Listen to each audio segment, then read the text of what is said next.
नमस्कार। बिहार में जिस तरीके से भरत तिवारी का एनकाउंटर हुआ है उसके बाद में लगातार जो पॉलिटिकल कह सकते हैं नेता हैं, सत्ता पक्ष के हों या विरोधी खेमे के हों, लगातार इसके ऊपर बयानबाजी कर रहे हैं। और सम्राट चौधरी जो मुख्यमंत्री हैं बिहार के, उनके ऊपर भी सवाल उठते हुए दिखाई पड़ रहे हैं कि आखिर उनके रहते हुए, सत्ता में बैठे हुए इस तरह से एनकाउंटर कैसे हो जाता है। अब इसको लेकर तमाम तरह से लीपापोती हो रही है। पुलिस को भी अब अपनी गलती नजर आ रही है, तो तमाम जो नेता हैं वो भी इसके ऊपर बयानबाजी करते हुए दिखाई दे रहे हैं। लेकिन सोचिए उस परिवार से जिसका एक नौजवान बेटा उसका एनकाउंटर हो जाता है, और वो भी उन हालातों में जबकि उसकी जो मानसिक स्थिति है वो भी कोई बहुत बेहतर नहीं बताई जा रही थी। उसने अपनी पिस्तौल भी फेंक दी थी, उसके बावजूद भी उसके ऊपर गोली चलाई जाती है और उसका इसमें निधन हो जाता है, मौत हो जाती है। और इसको लेकर पुलिस के ऊपर सवाल उठते हैं कि जिस तरह से उन्होंने फर्जी एनकाउंटर किया है उससे पूरे बिहार के अंदर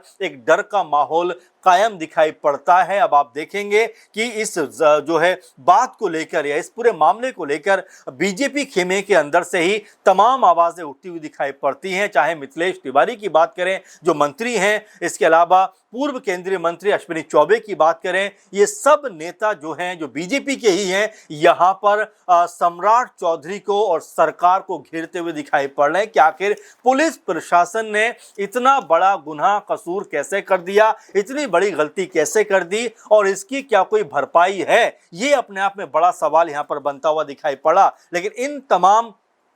जो है बयानबाजी के बीच में एक बड़ा कह सकते हैं कि बयान भी सामने आया है। जो बीजेपी के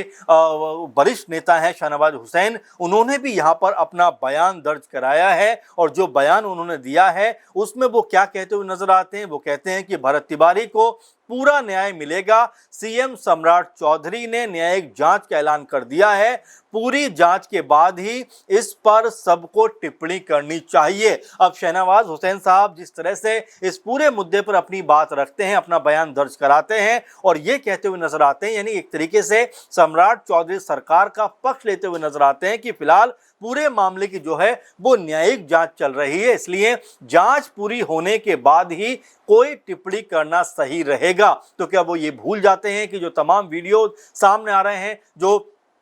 भरत तिवारी की माता यहाँ पर जो बयान देती हुई नजर आती है, उनके पिता के ऊपर एफआईआर कर दी गई, उनके भाई के ऊपर एफआईआर कर दी गई है, तो एक तरीके से भरत तिवारी का एनकाउंटर हो जाता है और उन्हीं के परिवार के ऊपर, उनके पिता के ऊपर, भाई के ऊपर ही एफआईआर दर्ज कर दी जाती है। तो क्या उनको इस बात का एहसास नहीं है ये कौन सी जांच प्रक्रिया है, किसके तहत ये सब किया जा रहा है। और आखिर भरत तिवारी मामले पर जब बीजेपी के नेता मुखर होकर बोलते हुए दिखाई पड़ते हैं, अश्विनी चौबे जब ये बात कहते हुए नजर आते हैं कि ये ब्राह्मण हत्या है, इसके पाप का भुगतान लोगों को करना पड़ेगा जिनका नाम भी इसमें है, जिन्होंने ये अपराध किया है। तो ऐसे में जब वो इतनी तल्ख टिप्पणी करते हैं, उसके बाद शाहनवाज हुसैन कह देते हैं कि भाई इसके ऊपर ज्यादा मत बोलिए, अभी जांच चल रही है, उसके बाद ही हम कोई टिप्पणी कर पाएंगे। लेकिन जो वीडियो सामने आ रहे हैं, जो प्रत्यक्षदर्शी सामने आ रहे हैं, जो तमाम तरह से माहौल बनता हुआ दिखाई पड़ता है, और खुद सम्राट चौधरी जो पहले कुछ और बयान दे रहे थे अब कुछ और बयान देते हुए दिखाई पड़ते हैं, यानी कि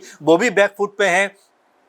पुलिस अपनी गलती मानती हुई दिखाई पड़ती है। तो जाहिर बात है कि जब शाहनवाज हुसैन आखिर इस तरह की जो बयानबाजी कर रहे हैं, क्या कोई उसका अर्थ रह जाता है? क्या अब सरकार को जो जिस तरीके से वो पक्ष में लेने का प्रयास कर रहे हैं, सरकार को की तरफ अपना रुख दिखा रहे हैं, तो क्या उसका यहाँ पर कोई मतलब रह जाता? तो जाहिर बात है कि वो भी कहीं ना कहीं जिस तरह की टिप्पणी कर रहे हैं वो भी सवालों के घेरे में आ जाती है कि आखिर किसी परिवार का जवान बेटा मारा गया है, उसका एनकाउंटर हो जाता है, तो क्या वो परिवार उसके ऊपर दुख भी जाहिर नहीं कर सकता, गुस्सा भी जाहिर नहीं कर सकता, नाराजगी भी व्यक्त नहीं कर सकता? और जब वो परिवार नाराजगी व्यक्त करता है तो उन्हीं के ऊपर जो है एफआईआर तक दर्ज कर दी जाती है। अब इस पूरे मामले को लेकर जो विपक्षी खेमे हैं वो तो बात की बात है, लेकिन यहाँ पर एलजीपीआर की तरफ से चिराग पासवान ने इसके ऊपर कड़ा रुख इख्तियार किया था, बीजेपी के नेता इसके ऊपर कड़ा रुख इख्तियार कर रहे हैं, कांग्रेस पार्टी की बात करें, आरजेडी की बात करें, जन स्वराज की बात करें, सभी एक सुर में ये बात कहते हुए दिखाई पड़ते हैं कि जो ये एनकाउंटर हुआ है ये फर्जी एनकाउंटर है, ये इस तरह की कार्रवाई नहीं होनी चाहिए थी। सबने यही बात कही है, लेकिन शाहनवाज हुसैन यहाँ पर यह कहते हुए नजर आ रहे हैं कि जांच चल रही है और जांच के बाद ही हमें कुछ बोलना चाहिए। इससे पहले हमने देखा कि जो हम पार्टी के बड़े लीडर हैं और संरक्षण है जीतन मांझी, वो यहाँ पर कहते हुए नजर आए थे कि भाई पुलिस पे कार्रवाई होगी तो पुलिस भी जवाब देगी, पलटवार करेगी, यानी कि वो भी भरत तिवारी के एनकाउंटर पर सरकार को का पक्ष लेते हुए नजर आते हैं, पुलिस का पक्ष लेते हुए नजर आते हैं। लेकिन अब जब पुलिस ही अपनी गलती मान रही है, जब पुलिस ही कहीं ना कहीं ये बात कबूल कर रही है कि हाँ हमसे ये गलती तो हुई है, तो जाहिर बात है कि फिर इस तरह के बयानों का क्या मतलब रह जाता है। सीबीआई जांच की मांग उठती है, परिवार को लेकर तमाम तरह के सवाल किए जाते हैं कि जो परिवार ने अपना बेटा खोया है आखिर उनके ऊपर ही मुकदमा कैसे लगाया जा सकता है। कल भोजपुरी फिल्मों के जो बड़े स्टार हैं खेसारी लाल यादव, वो भी जो है भरत तिवारी घर पर पहुंचते हैं और आर्थिक सहायता का ऐलान करते हुए नजर आते हैं और तमाम नेता वहां पर पहुंचते हुए दिखाई पड़ रहे हैं, उनसे परिवार से बातचीत करते हुए दिखाई देते हैं। लेकिन यहां पर शहनवाज हुसैन जिस तरह के शब्दों का इस्तेमाल करते हैं, जाहिर बात है कि वो सवालों के घेरे में जरूर आ जाते हैं। हालांकि शहनवाज हुसैन ये भी कहते हैं कि भरत तिवारी के एनकाउंटर को लेकर लोगों में बहुत ज्यादा आक्रोश है, उनके परिवार के प्रति हम संवेदना व्यक्त करते हैं। बीजेपी नेता ने कहा कि जब तक रिपोर्ट ना आ जाए कोई भी नेता टिप्पणी ना करे और जांच पर पूरा सबको भरोसा रखना चाहिए, यानी कि अपने दल के नेताओं के साथ साथ तमाम दलों के नेताओं को लेकर वो ये बात कहते हैं कि देखिए जब तक जांच रिपोर्ट ना आ जाए किसी को भी कोई बयानबाजी नहीं करनी चाहिए। लेकिन आखिर वो यहाँ पर नाम क्यों नहीं लेते, जबकि अश्विनी चौबे जो लगातार इसके ऊपर बयानबाजी कर रहे हैं, लगातार अपनी सरकार के ऊपर सवाल खड़े करते हुए नजर आते हैं, मिथिलेश तिवारी अपनी सरकार के ऊपर सवाल खड़े करते हुए नजर आते हैं और भी जो तमाम बड़े लीडर हैं बीजेपी के इस पूरे एनकाउंटर से नाखुश दिखाई पड़ते हैं। और यहां पर सम्राट चौधरी को लेकर भी ये कहते हुए नजर आते हैं कि जब सत्ता आपके हाथ में है और आप ये कहते हो कि हम अपराधियों को मिटा देंगे, अपराध खत्म कर देंगे, तो आखिर क्या वाकई में यही सोल्यूशन रह जाता है कि एक साथ गोली मारकर खत्म कर दीजिए। भरत तिवारी मामले में तो कहानी कुछ दूसरी बनती हुई दिखाई पड़ती है कि वो वीडियो में पिस्तौल फेंकते हुए दिखाई देते हैं,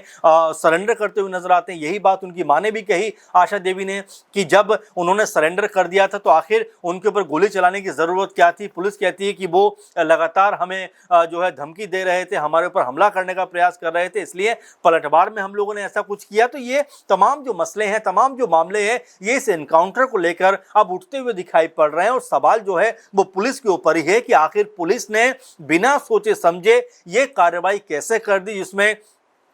एक युवक की जान चली जाती है। उसका परिवार जो है वो रोता बिलखता हुआ दिखाई पड़ता है और ये भी कहा जाता है कि चलिए एक किसी शातिर अपराधी का कोई अपराध करते हुए या किसी भी जघन्य मामले में अगर वो इन्वॉल्व रहता है, अगर आप उसका एनकाउंटर करते हो तो सवाल खड़े करना किसी के लिए भी कह सकते हैं कि कोई हितकारी नहीं होगा। लेकिन जब यहाँ पर भरत तिवारी को लेकर बात हो रही है और जबकि उनका कोई भी ऐसा बैकग्राउंड नहीं था जहाँ पर क्रिमिनल मामलों में वो कहीं भी इन्वॉल्व रहे हो, तो उनको कैसे गोली चलाकर मारा जा सकता है, सवाल अब ये उठकर सामने आता है। आपको बता दें कि जेडीयू नेता जो हैं राजीव रंजन, वो भी इसके ऊपर अपना पक्ष रखते हुए नजर आते हैं। वो कहते हैं कि जो भी निलंबन या अनुशासनिक कार्रवाई हुई है, अगर आप एडीजी के बयान को देखें तो उन्होंने पूरे मामले को हैंडल करते हुए स्थानीय पुलिस को सही नहीं ठहराया है। कहीं ना कहीं जिस तरह के सवाल खड़े हो रहे हैं, राज्य सरकार ने महत्वपूर्ण निर्णय लिया इस मामले में। हाईकोर्ट के रिटायर्ड जज जो हैं उनकी एक कमेटी इस पूरे मामले की जो है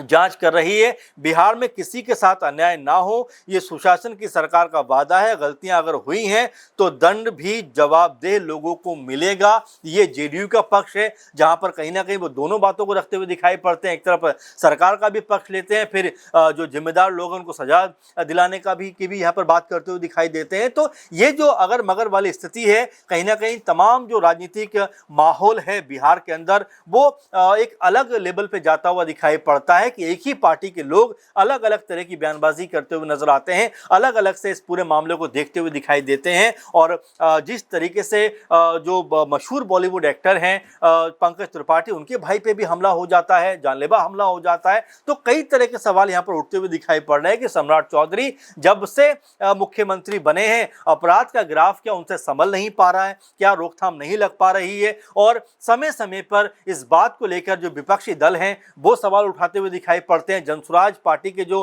कह सकते हैं कि प्रमुख हैं प्रशांत किशोर, उन्होंने तो सम्राट चौधरी को लेकर जिस तरह के शब्दों का प्रयोग किया था वो भी अपने आप में गौर करने वाली बात है, क्योंकि जब जब सम्राट चौधरी मुख्यमंत्री बने थे उन्होंने जंगल राज जैसे शब्दों का इस्तेमाल किया था, तो क्या उसकी ही वानगी यहाँ पर देखने को मिलती है, जहाँ पर जो है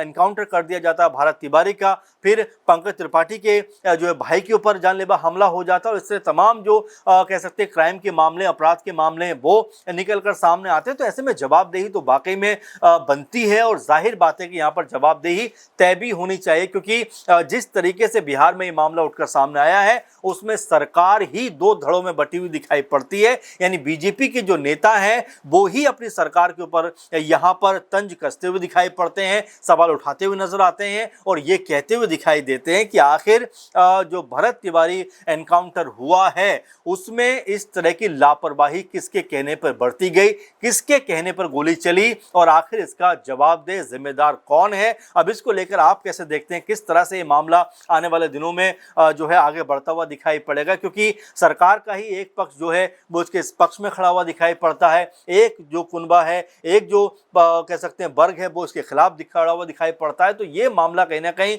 सम्राट चौधरी के लिए एक बड़ी मुश्किल का सबब बनता हुआ दिखाई पड़ता है। अब जो जांच हो रही है उसमें क्या कुछ सामने आता है, किसको जिम्मेदार जो है माना जाता है, और कौन इसके ऊपर